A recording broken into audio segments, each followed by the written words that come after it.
Your Excellencies, distinguished guests, ladies and gentlemen, thank you for joining us here in Seoul, Korea, my birthplace, for the Global Peace Convention at this momentous time in Korean history.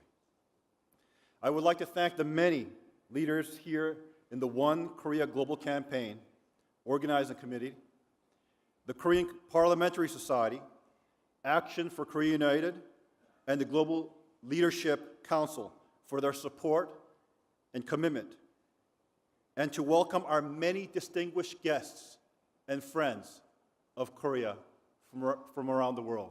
Let us give all of them a round of applause.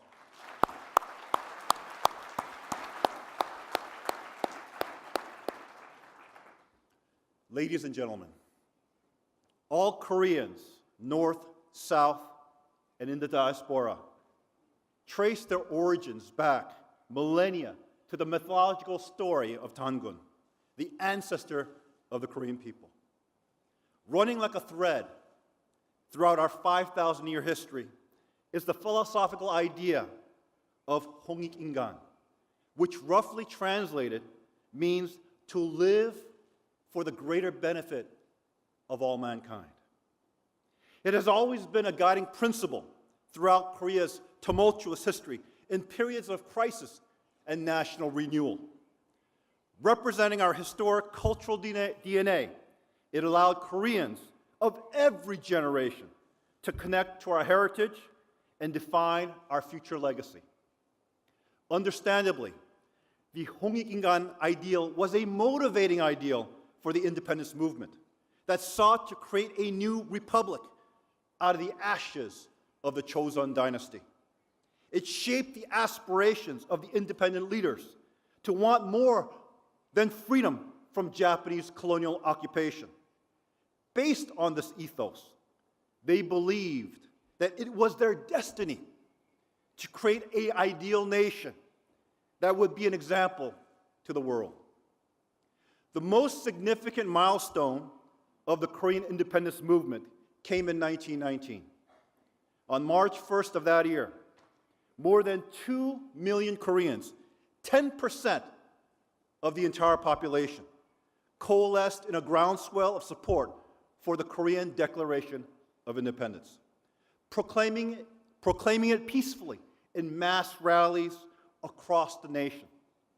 Known as the Manse or Samil movement to Koreans, it marked the first non-violent civil protest to Japanese and European colonial rule, inspiring other national movements for independence throughout the 20th century. We are gathered here to celebrate the centennial of that historic moment and recognize the heroic efforts of our forefathers. Although a homogeneous people, Koreans have been inspired by 홍익 인간 throughout their history to seek universal truths from all philosophical and religious traditions. Unlike other Asians, Koreans were willing to embrace the Western values of freedom and human rights, the political ideals of a constitutional republic, as well as Christianity, as we struggle to define our future. This was reflected in the Korean Declaration of Independence. It appealed to the high ideals of liberty, equality, and the innate right of national self-determination. Hearkening to the American Revolution, it highlighted the self-evident truths that are the basis for a world of conscience in line with a higher power and peaceful progression of history. Korean independence was seen through the lens of fulfilling Korea's national destiny instead of mere condemnation of Japan. And I quote from the declaration itself, "Today, our duty is to rebuild ourselves, not to demolish others." It continues by stating that to boldly right old wrongs, opening new relationships based on true mutual understanding is certainly the best way for both countries to avert disaster and foster amity. meaning with Japan.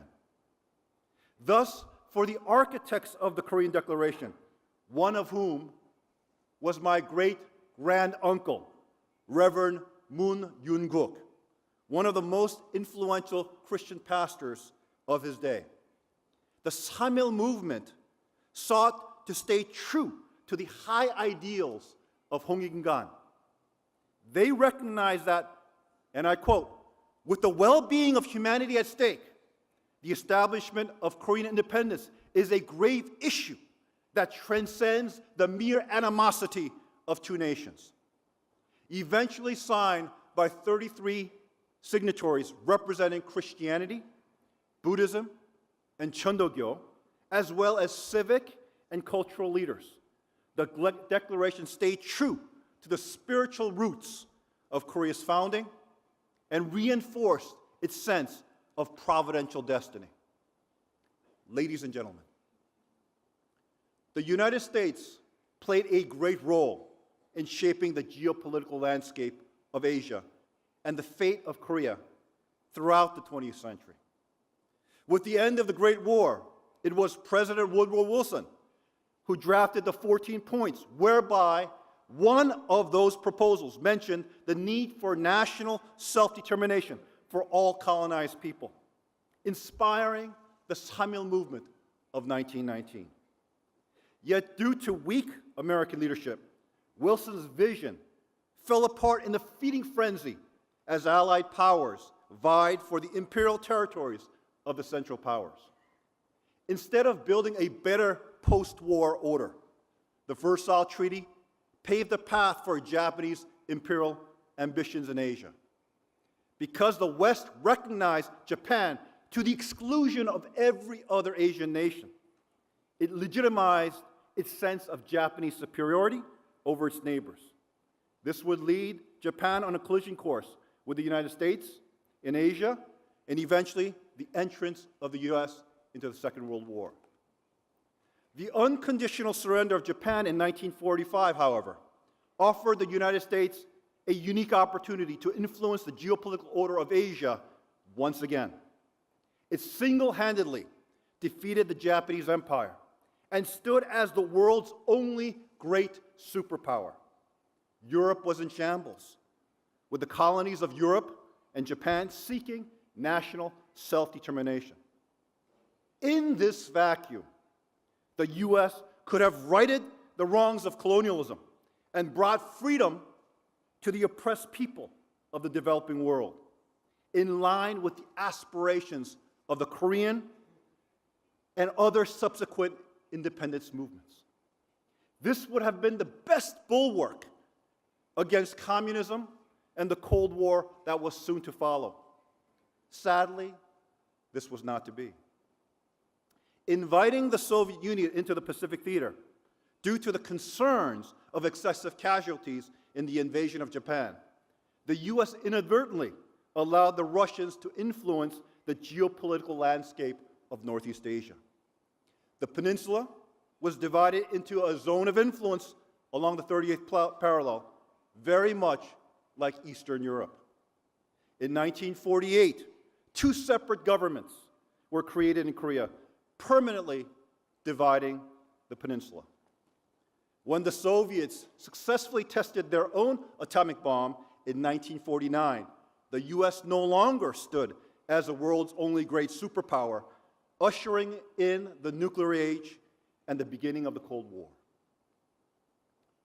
Ladies and gentlemen,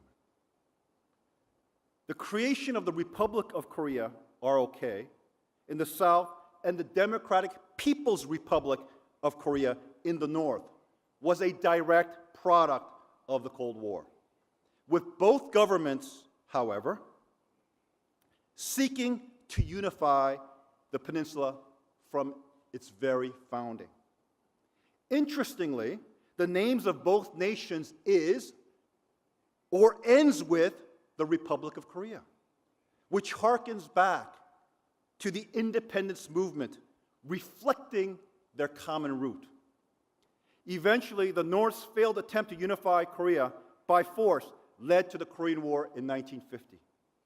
The fighting ended with an armistice in 1953 that solidified the division and left the hopes of the independence movement still unfulfilled. While the military stalemate remains, the two Koreas developed in very different directions. The miracle on the Han has transformed the South into the 12th largest economy in the world today. The North's economy, however, has declined to become a dysfunctional basket case. The only national achievement has been its nuclear program, surprising the world with the speed at which it developed nukes and a missile system to threaten all of its neighbors, including the United States. In response, President Donald Trump's administration made Korea the top international priority of the U.S. for the first time since the Korean War. It imposed binding sanctions and galvanized global support to enforce those sanctions. In addition, it projected a credible military threat to counter the North's nuclear program. This aggressive American approach, with the full support of the international community, especially the North's former allies, forced the hand of Kim Jong-un. Ironically, Kim Jong-un's nuclear ambition became the very catalyst for former geopolitical rivals, the US, China, and Russia, to come together to contain him. This lack of geopolitical experience created a perfect storm of global condemnation on par with the United Nations response to the outbreak of the Korean War. Yet, unlike 1950, the North stood completely alone. Ladies and gentlemen, the complete isolation of North Korea by 2018 was a historical diplomatic achievement, largely due to strong American leadership, Kim's naive geopolitics, and circumstances all coming together to create a unique opportunity. Yet instead of capitalizing on this tremendous inflection point to shape the future of Korea, the United States kept its blinders on in pursuit of an unrealistic narrow goal of complete, verifiable, irreversible denuclearization of the North. This revealed its lack of strategic vision for the peninsula, the region, and the Pan-Pacific Rim. Squandering this opportunity, the U.S. has merely reacted to the events on the peninsula rather than helping to shape a new geopolitical reality. Out of desperation, Kim Jong-un reached out to the newly elected president of South Korea, Moon Jae-in, for a lifeline. Representing the legacy of Kim Dae-jung and Roh Moo-hyun, it was natural that Moon would see the North's overture as an opportunity to pursue a Sunshine Policy 2.0. This will build his and the left's political capital domestically, as well as give him international bona fides as a peace broker. What followed was North Korea's participation in the Pyeongchang Winter Olympics and 3 highly publicized inter-Korea summit meetings between Moon Jae-in and Kim Jong-un. It appeared that the South Korean president's initiative to engage the North was easing the tensions on the peninsula.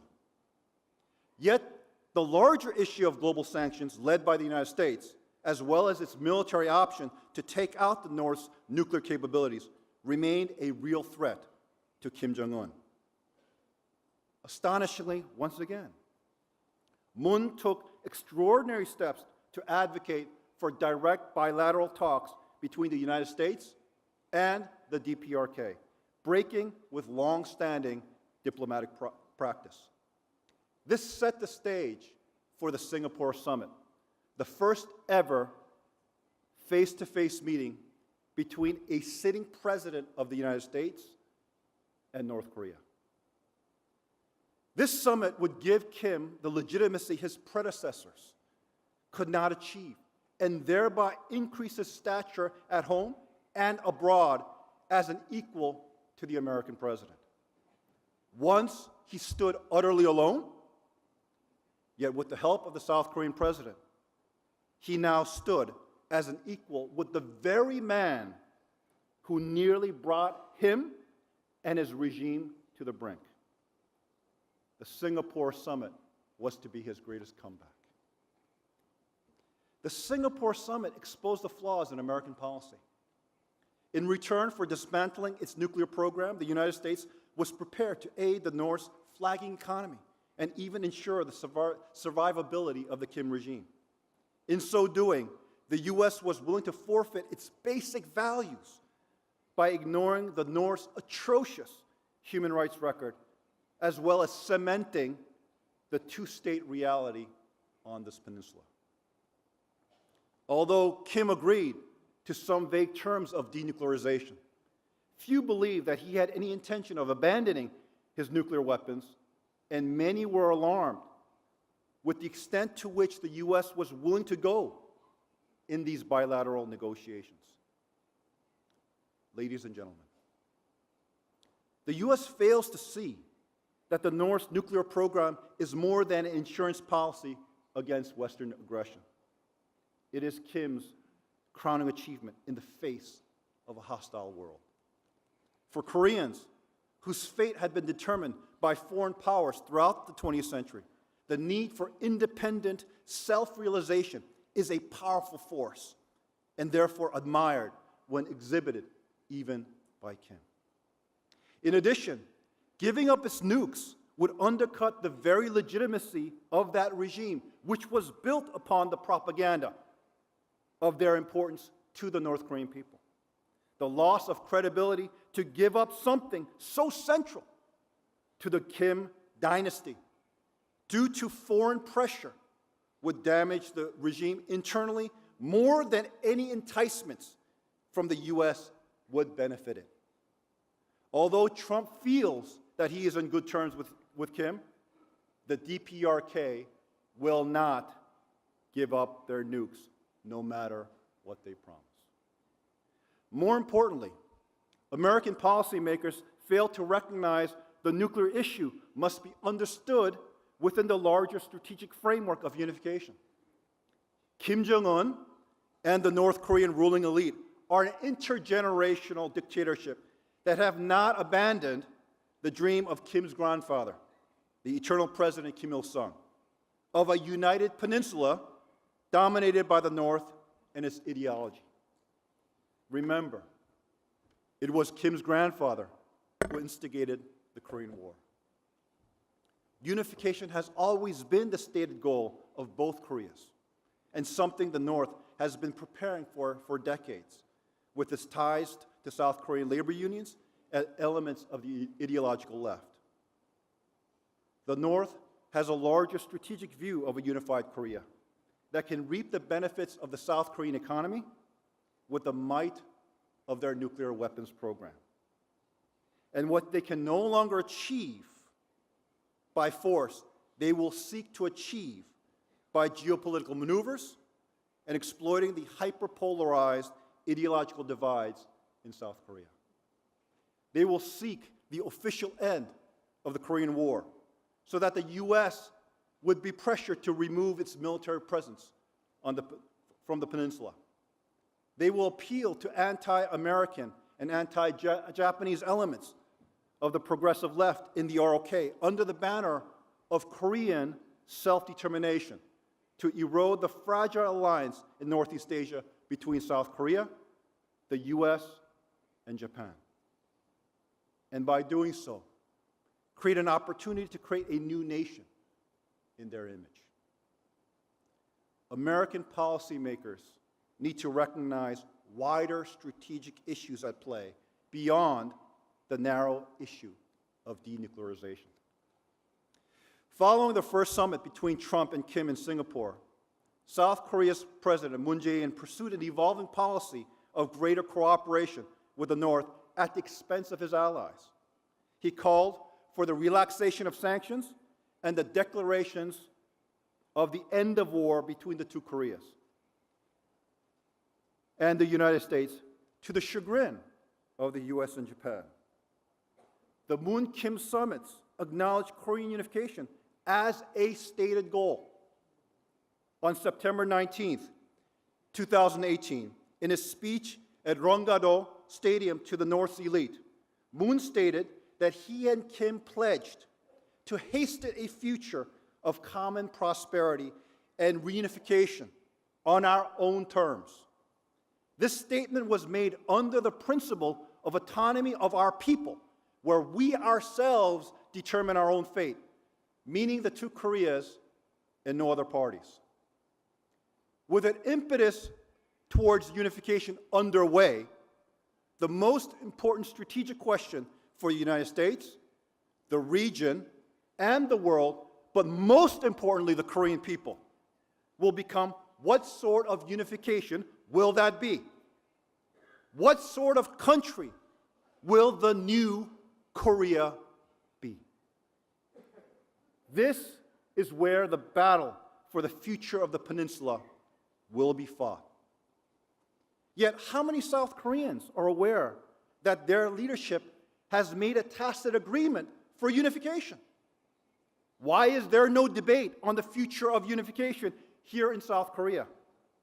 Why is North Korea negotiating with the United States in Vietnam to the exclusion of the ROK, when it would surely be the most affected by whatever outcomes happen in Vietnam? The stakes are just too high.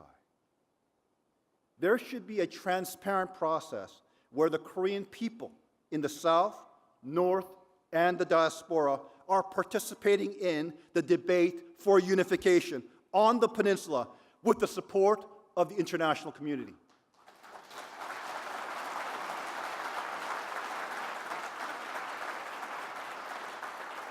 Ladies and gentlemen, I have long recognized the need for an out-of-the-box approach to unification ever since my father, the Reverend Dr. Sun Myung Moon, pioneered the opening to North Korea through his groundbreaking meeting with Chairman Kim Il-sung in 1991. I was disappointed then to witness what followed. Although my father's intent was to work towards unification in line with the ideals of the independence movement, the South Korean government at that time had no overarching strategic plan or objective except engaging the North. What soon followed was the Sunshine Policy. This policy of engagement opened the door to the reclusive DPRK, yes, where every chaebol, religious, civic, political group, and NGO, as well as international governments and entities, rushed in to the North. Huge amounts of capital poured in from official and unofficial sources, enabling North Korea to raise the funds it desperately needed to survive and later develop their nuclear program. The North's economy at that time relied heavily on Soviet subsidies. When the Soviets collapsed in early 1990s, the DPRK was in serious jeopardy.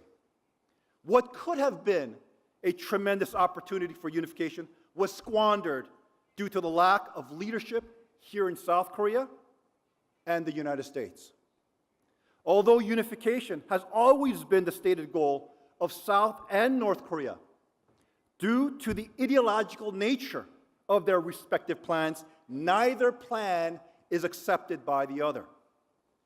With a clear lack of a clear objective, the policy of engagement reinforced the ideological, social, political, and economic divides of the two Koreas, leading some to wonder, like my good friend the ambassador, if the division of the peninsula could ever be bridged. A new approach was needed that broke out of the Cold War framework and could appeal to both sides.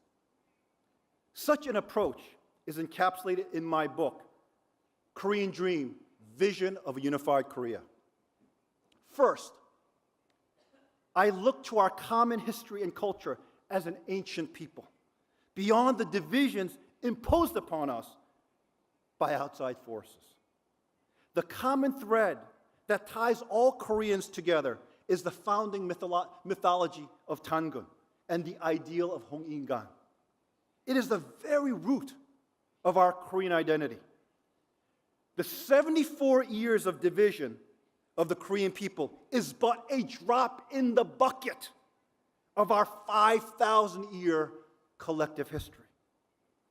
Our Korean identity was the common thread that held our people together throughout the ages, allowing us to overcome tremendous challenges.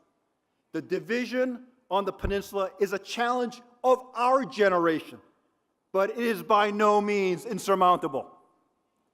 Secondly, I started with the end in mind by clearly stating that the purpose of unification should be to create a new nation in line with our cultural, historic heritage. It encapsulated the aspirations of the independence movement from which the leadership of the two Koreas had come together, and thus made it relevant for the discussion of a new unified homeland. In so doing, I put the emphasis on the outcome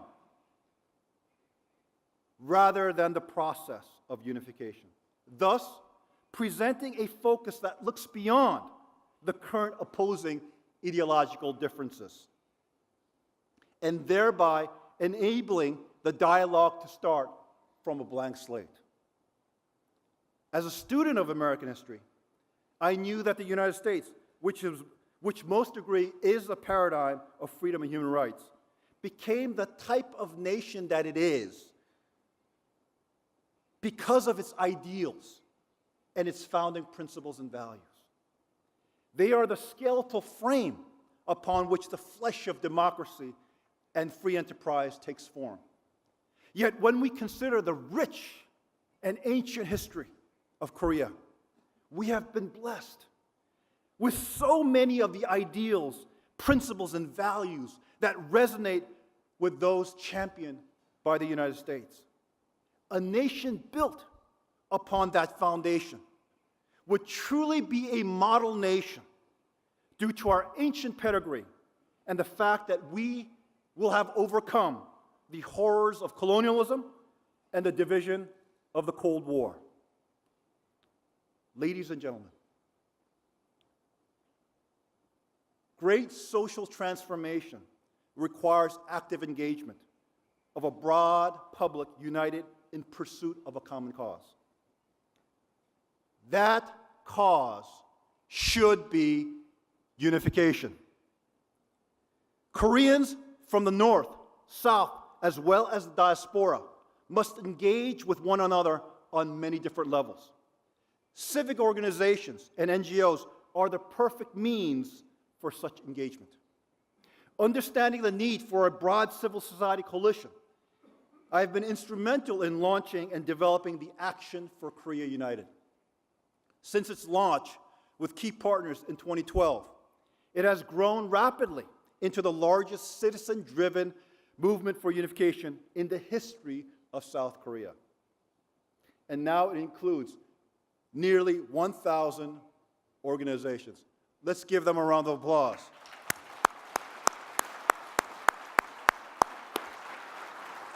It is making unprecedented progress in building civic consensus, bridging political, religious, and regional divides, and collaborating with governments and other stakeholders to promote the cause of unification among Koreans everywhere. AKU organizes grassroots community education programs based on the Korean Dream approach in provinces throughout Korea and in the diaspora.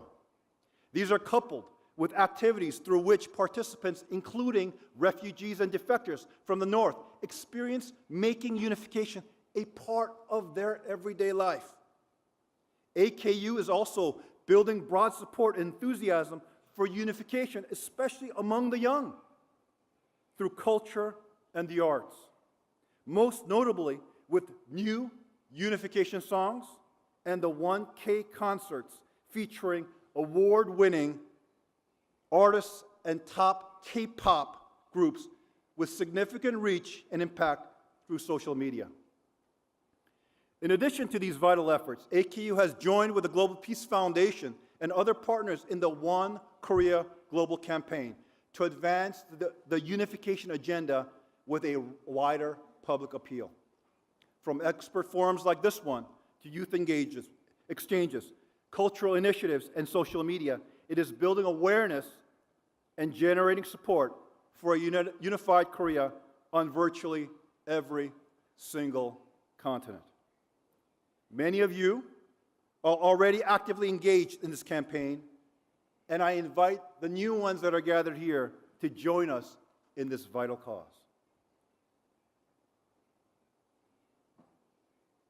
Ladies and gentlemen, while we're gathered here, critical negotiations are underway between the United States and the Democratic People's Republic of North Korea. At the second summit between President Trump and Chairman Kim, concluding today here in Vietnam, not here, but in Vietnam. The main reason for this summit is a lack of substantial progress on denuclearization from the first meeting in Singapore last June. I urge the ROK, U.S., and the international community to recalibrate their approaches. As a concerned Korean, I believe the citizens of South Korea should be alarmed in the misdirected actions of this current administration. Appeasement of and advocacy for Kim's regime is not a strategy, nor would it lead to anything productive for the Korean people.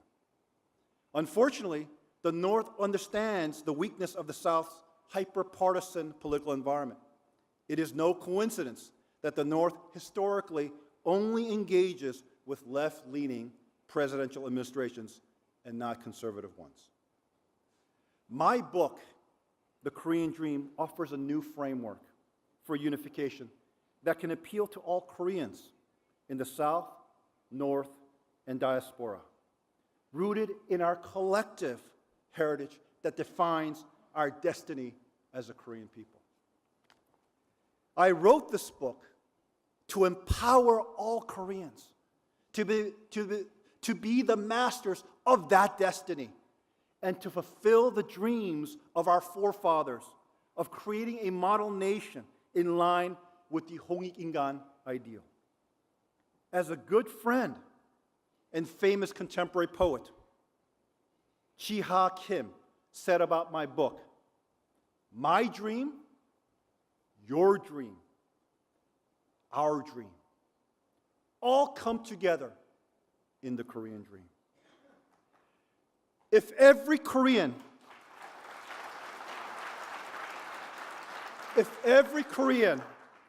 becomes the owner of this dream, I'm confident it will soon become our collective reality.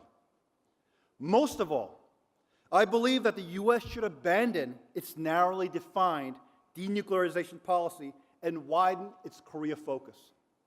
It should view this issue within the larger context or framework of unification, especially since it is already being actively considered.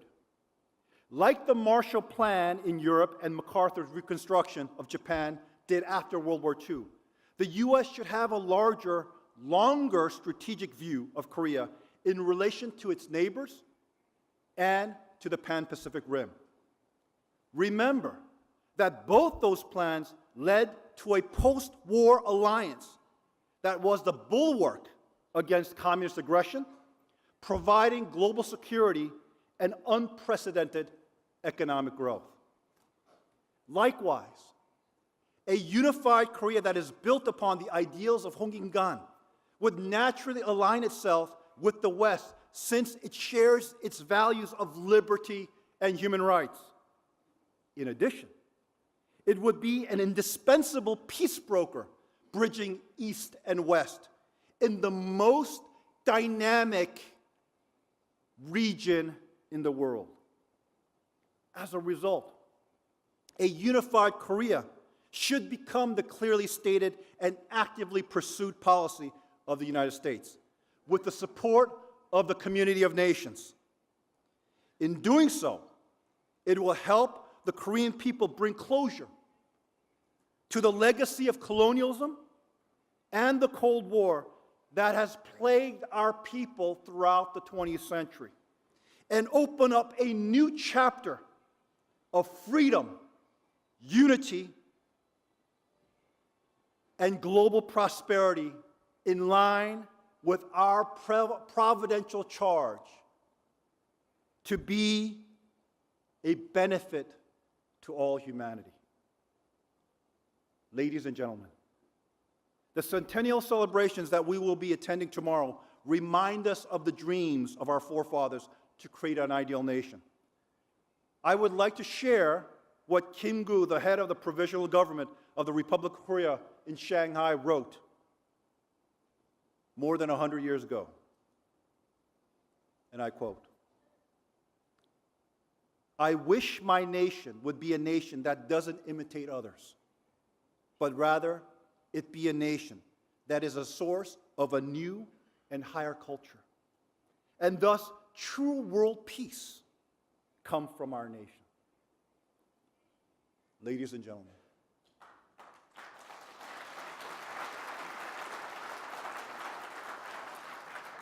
this is the Korean dream: to create an ideal nation and lead the world to peace.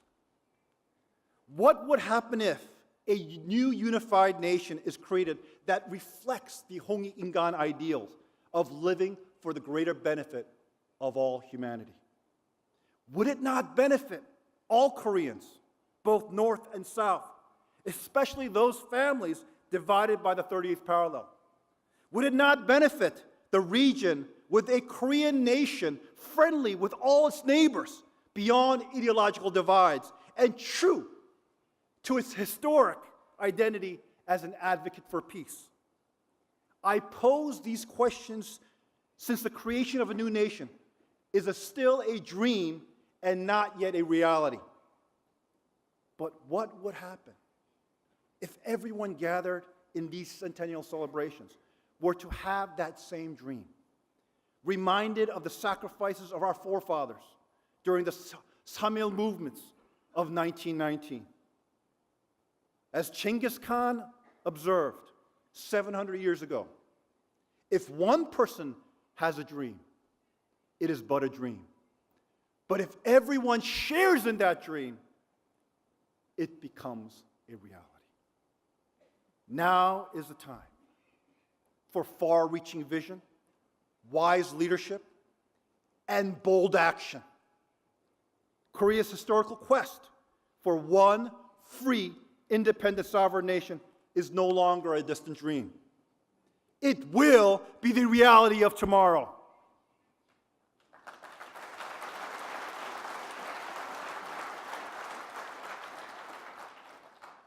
Let us all become the owners of the Korean dream and realize the Korean dream together. Can we do that?